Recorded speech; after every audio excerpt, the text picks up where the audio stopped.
Apa itu AI? AI yaitu aktivitas intelijen atau kecerdasan buatan.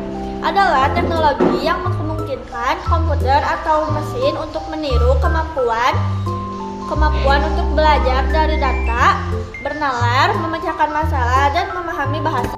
Untuk apa sih AI di bidang kesehatan?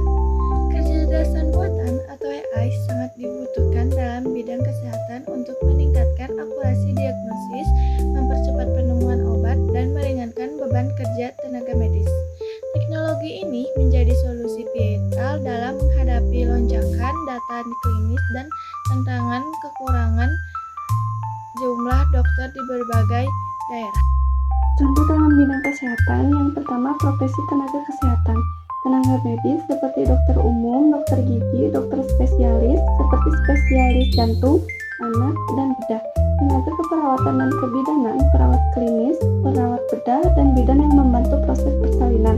Tenaga teknis medis dan farmasi, apoteker yang meracik obat, ahli gizi, radiografer atau ahli rongsen, dan analisis laboratorium medis. Yang kedua, fasilitas pelayanan kesehatan. Instansi perawatan, rumah sakit umum atau khusus, puskesmas, dan klinik pratama. Penyedia obat dan alat medis, apotek, dan toko alat kesehatan. Layanan khusus, laboratorium klinik untuk tes darah atau urin, dan pusat rehabilitas atau fisioterapi. Teknologi dan digitalisasi kesehatan atau e-health. Telemedicine, aplikasi konsultasi jarak jauh seperti video call atau chat dengan dokter. Rekam medis elektronik atau RME, sistem digital terpusat di rumah sakit untuk menyimpan riwayat, diagnosis, dan resep pasien. AI dan perangkat pintar, penggunaan kecerdasan buatan untuk membaca hasil scan, MRI atau CT, serta jam tangan pintar, smartwatch, dan melacak detak jantung dan saturasi oksigen. Menggunakan AI dan tidak menggunakan AI. Perbedaan utama bidang kesehatan yang menggunakan AI dan yang tidak terletak pada kecepatan, akurasi, dan otomatisasi analisis data. AI membantu tenaga medis bekerja lebih cepat dan tepat, sedangkan pelayanan konvensional bergantung pada observasi manusia. Penerapan AI di bidang kesehatan ada 3. Yang pertama, diagnosis penyakit. AI digunakan untuk menganalisis gambar submedis seperti X-ray, CT scan, dan MRI. Dengan algoritma mekanis learning, AI dapat mendeteksi berbagai kondisi medis dengan akurasi tinggi. Misalnya, sistem AI seperti Google DeepMind mampu mendiagnosasi penyakit mata seperti retinopati diabetik dengan akurasi yang sangat baik, membantu dokter dalam pengambilan keputusan yang lebih cepat dan efektif. Yang kedua nih, ada pengobatan kanker.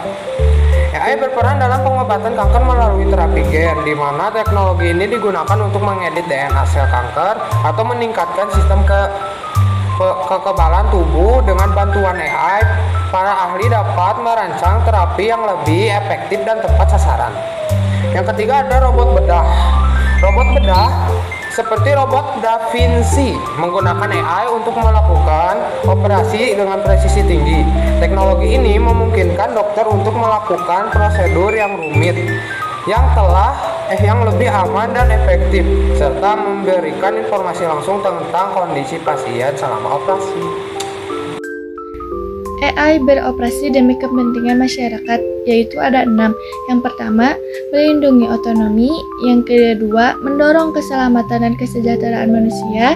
Yang ketiga, memastikan transparansi. Yang keempat, menumbuhkan akuntabilitas. Yang kelima, memastikan kesetaraan. Yang keenam, mempromosikan alat yang responsif dan berkelanjutan. Permisi.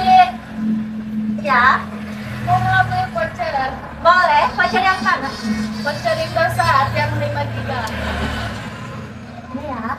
Ya, makasih Bu. Ya.